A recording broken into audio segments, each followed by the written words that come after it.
ଭଲ ଗୁରୁ ଦକ୍ଷିଣା ଦେଇଦେଲୁ ରେ। ସାରେ ଏକଲବ୍ୟ ମୁଁ ନା ବେ ତା ବୋପାଟା ତୁ ଆଜ୍ଞା ମୋରି ପାଖରୁ ଟ୍ରେନିଂ ନେଇ ମୋ ଝିଅ ପାଖରେ ସାରି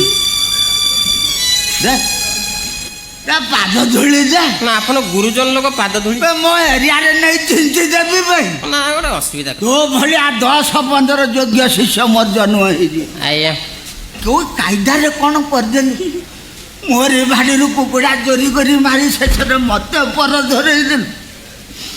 ବା ଭଲ କରିଦେଲୁ ବାପା।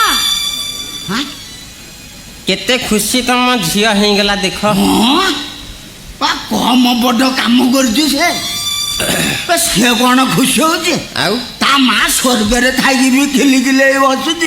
ମା ଶାଶୁ ମା ଲ ଜୁହାର ଲ ସିଏ ସେମିତି ନବ ନାଇଁ ଆଉ ବେ 2-4 ଘେରା ଶାଶୁ ମା କହି ଗଡ଼ିଯା ବାପା ଲୋ ତାଙ୍କର କିଛି ଦୋଷ ନାହିଁ। ଆ ଭିତରେ ତାଙ୍କ ଲଗେଇ ସାରିଲୁଣି। ହଁ ଘନିଷ୍ଠ ଲଭ୍ କଲା ଆଉ କ'ଣ କରିବ କାମ ବଢ଼େଇ ଦେଇଛୁ ବୋଧେ। ଆଉ କ'ଣ କରିବ ନା ତାର କାହିଁକି ଦୋଷ ଆସିବ ସବୁ ଦୋଷ ମୋର। ହଁ ଦୋଷ ତମ ନୁହଁ ତ ଆଉ କାହାର।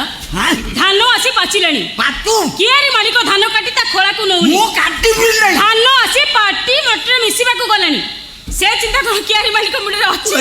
ଚଞ୍ଚଳି ରାଗୁଛ କାଇଁ ମୋ ବାପା ଏତେ ଝିଅ ମାନଙ୍କର ମଧ୍ୟସ୍ଥ ଝିଅ ବାହା ଦଉଛ ମୋର କ'ଣ ବାହା ହେବାକୁ ବୟସ ହେଇନି ନା କ'ଣ। ଏଡ଼େ ବେଲ ଜାଣି ହେଇଗଲୁ ରେ ବୋପା ମୁହଁ ଉପରେ ବାହାଘର କଥା କହିପାରୁଛୁ ମା ପେଟରେ ମରିଗଲୁ ନାହିଁ ବେ ଲାଜ ସରମ ସବୁ ପୋଡ଼ି ପାଡ଼ି ଖାଇଦେ।